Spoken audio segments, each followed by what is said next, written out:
Saudara-saudari, marilah kita mendengarkan renungan dengan judul Rumah Allah yang berdasarkan pada Injil Matius bab 17 ayat 4. Petrus berkata, "Tuhan, betapa bahagianya kami berada di tempat ini. Jika Engkau mau, biarlah kudirikan di sini 3 kemah, 1 untuk Engkau, 1 untuk Musa, dan 1 untuk Elia."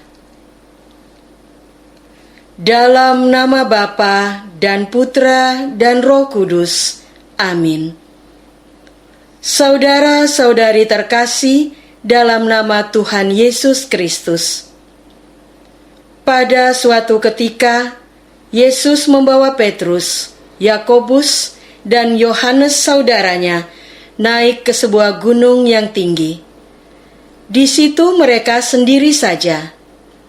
Pada saat itu, Yesus berubah rupa di depan mereka. Wajahnya bercahaya seperti matahari, dan pakaiannya menjadi putih bersinar seperti terang. Nampaklah kepada mereka Musa dan Elia sedang berbicara dengan Yesus.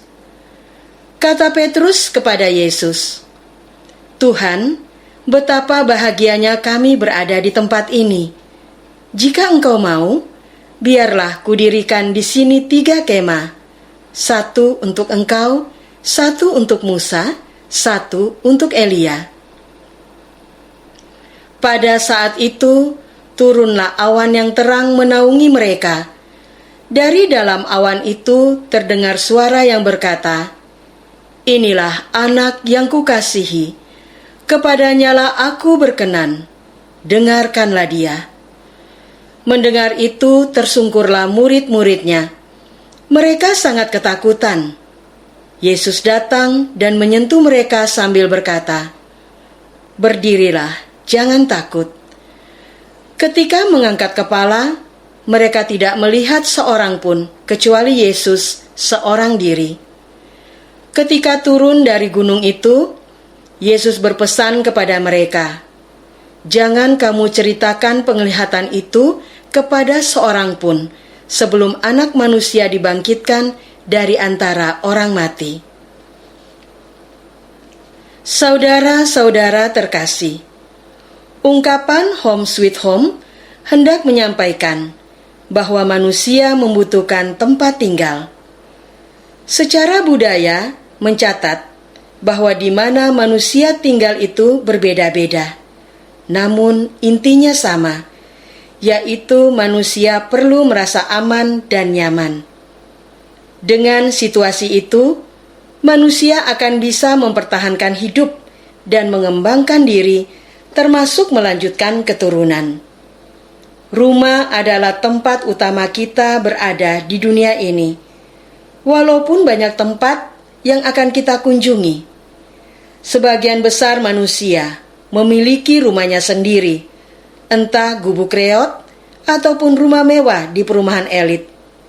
Kartu identitas selalu mencantumkan alamat rumah kita. Rumah itu adalah eksistensi keberadaan kita. Keberadaan rumah itu terus kita perjuangkan dengan berbagai cara. Bukan hanya fisik bangunannya saja yang kita perkuat dan perindah, tetapi terlebih relasi antar penghuninya. Bukan hanya foto wisuda atau perkawinan anak-anak yang dipajang, tetapi juga patung keluarga kudus, gambar perjamuan akhir, hati tersuci Maria. Bukan hanya sebagai tempat beristirahat saja, tetapi juga untuk berdoa bersama. Saudara-saudara terkasih, jika rumah kita yang sederhana memberi ketentraman, terlebih lagi rumah Tuhan. Pemazmur menuliskan kerinduan umat Israel akan rumah Allah dalam Mazmur bab 84. "Betapa menyenangkan kediaman-Mu ya Tuhan semesta alam. Hatiku rindu mendambakan rumah Tuhan." Rumah Tuhan yang ada di Gunung Sion ini yang menggerakkan hidup orang Israel. Mereka berjalan dari kota ke kota, hendak menghadap Allah di Gunung Sion. Umat Israel lebih memilih berada di rumah Tuhan daripada berada di tempat lain. Lebih baik 1 hari di pelataranmu daripada 1000 hari di tempat lain. Kerinduan berada di rumah Tuhan inilah yang dirasakan oleh Petrus, Yakobus, dan Yohanes ketika berada di Gunung Tabor. Berada bersama Yesus, Elia, dan Musa sungguh mengguncang iman ketiga rasul tersebut. Mereka tidak menduga bisa berada bersama-sama tokoh iman dalam waktu dan tempat bersamaan. Itulah sebabnya mereka ingin membangunkan rumah dan ingin tetap tinggal di gunung itu. Saudara-saudara terkasih, rumah Tuhan pada masa sekarang berwujud kapel, gereja, katedral, basilika, di mana sakramen Maha Kudus bertahta. Rumah Tuhan itu ada di seluruh penjuru dunia dan terbuka sepanjang masa. Kita terus-menerus diundang untuk menghadap Tuhan di rumahnya. Mari kita menyerahkan hidup kita kepada penyelenggaraan Tuhan di depan tabernakel. Jikapun kita masih bekerja di kantor, ada baiknya jika waktu dan tempatnya sesuai, kita ikuti misa harian pagi di gereja yang searah ke kantor kita.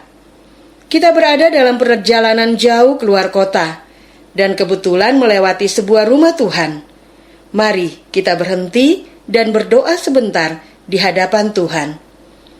Tuhan tidak hanya bertata di surga, tetapi juga di rumahnya, di sekitar rumah kita. Datang ke rumah Tuhan bukan karena aturan dari gereja Katolik, tetapi karena kerinduan untuk bertatap muka dan berbincang dengan Tuhan. Datang untuk sekedar duduk, menikmati kesendirian, keheningan, kesucian tempat itu. Datang untuk mengeluh dan memohon bantuan Tuhan. Setelah sebentar hadir di hadapan Tuhan di rumahnya, kita akan kembali melangkah dalam perjalanan hidup kita dengan ringan. Apakah kita sudah menghadap Tuhan di rumahnya yang kudus? Apakah kita sudah menghadap Tuhan dalam doa-doa kita? Marilah kita berdoa.